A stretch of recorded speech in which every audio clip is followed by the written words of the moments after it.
next guest wants to help women join the vagina revolution. That's right. She's a women's health expert, an award-winning OBGYN, and the author of She-ology. Y'all say hello to Dr. Sherry Ross.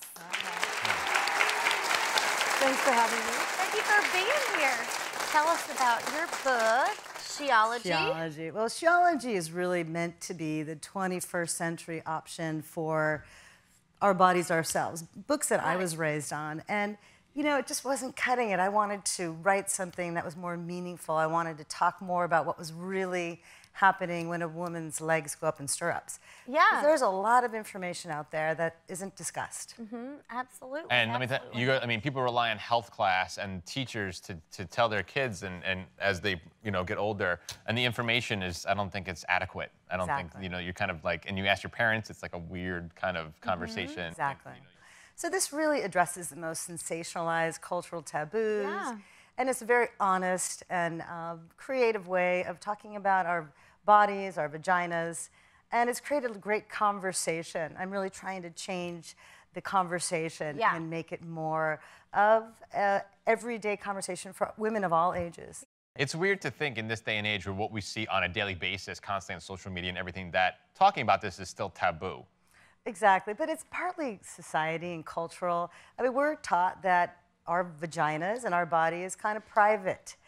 Don't ask, don't tell. And I think it's true that women aren't talking about it. And I found that 50% of women have never spoken about their vaginas to anyone, not even their doctor. Of all ages. All ages. All ages, all across the board. Are they nuns? I know, you'd think, right? No, it's just, and 65% of women have never even used the word vagina. They use code names. What do you think is the appropriate age for young girls to, you know, become knowledgeable and educated on their bodies? Yeah. You know, I think it's appropriate to do it as their bodies change. So when you're young and you're talking about cleaning and washing your vagina, call it a vagina. Yeah, it's a vagina. Exactly. It's a vagina, Ben. He just learned that word this morning. I wasn't even going to say it today. Let me tell you something. Every time the V word came up, I would just be like, so tell us about the vagina. A little bit more, because I'm curious. I was going to have Kelly say it. Now, we have many women who have questions. Let's go to them. All right, the first question comes from Vanessa on Facebook. Vanessa asks, how long does it take for your hormones to normalize after you're done breastfeeding? I'm currently weaning, and I feel like I'm all over the place. Yep. Is that normal? It's normal, Vanessa. When you breastfeed, you are in the eye of the hormonal storm. Yeah. It is really challenging. And so when you finally make the decision to stop breastfeeding, hopefully by choice, you're going through a bittersweet physical and emotional, you know, sadness there. So you're depressed and anxious, and women are dealing with breast tenderness, and it's not easy. So allow yourself time. I always tell my patients, you get 9 months of a pass, and just let your body transition slowly, and don't pressure yourself. Just let it go naturally. Yeah. And speaking of childbirth, I actually had this question because we have a newborn at home. People have, I don't know if it's real or not, you have to clarify, the placenta.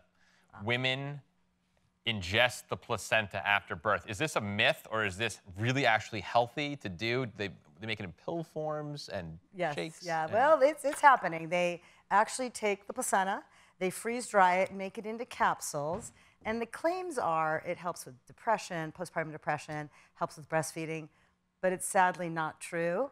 And some patients, they take their placenta home. So, Ben, you didn't need to eat the placenta. You would have been fine. I feel totally different. Didn't help you. Oh, gosh. Yeah. It would have been really valuable 6 weeks ago. Our next question is from Kelly. Not from this Kelly, but a Kelly in our audience. Miss Kelly, where are you? Hey, darling. So my doctor told me that you only need a pap smear every 3 years. Is this true? Yeah, well, that's a great question. So you should probably ask your doctor what your risk factors are, because if you don't have HPV, human papillomavirus, if you don't have a history of sexually transmitted infections or a history of any abnormal paps, you could go every 3 years. It's really confusing, and a lot of patients are confused, so it's a great question.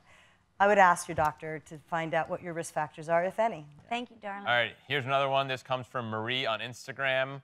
I've heard heart disease is the #1 killer of women. What is the best diet to eat to have a healthy heart? Yeah, this is heart disease. 1 in 3 women die of heart disease. It affects more women than all the cancers combined for women, including breast, ovarian, and lung. But the good news is 80% is preventable. So we look to diet, we look to exercise, we look to things like stop smoking and exercising more, getting rid of the processed food, you know, unhealthy fats. My favorite heart health diet is the Mediterranean diet. It's great, colorful, with proteins, healthy proteins, vegetables, fibers, and fruits. Also leisurely eating, which is important, very Mediterranean, European. They even allow a glass of wine or 2 during the week, which is kind of nice. It's really a lifestyle. And stress, too. Stress is a huge factor in that. Stress is a big one. So you want to just look to your heart health and really look at ways to prevent your risk for heart disease. Here's a question from Twitter. Kamara asks, I have friends who swear by vaginal steaming. Is it healthy and does it have value? Well, I'll tell you, the Mayan women and healers from long ago were way ahead of Gwyneth Paltrow, who made it popular, right, for the Hollywood A-listers. And the idea is you take medicated steam onto the outside of the vagina, and it does, this is the claim, it can help with cramps or infections or infertility, irregular periods, and it's completely untrue. I mean, it may relax a anxious vagina on the outside, but that's about it. That's something, though. Yeah. That's right. Don't discount that. Yeah, I've heard men can do it too. I know they can. Ben? Yes, they can. Ben knows.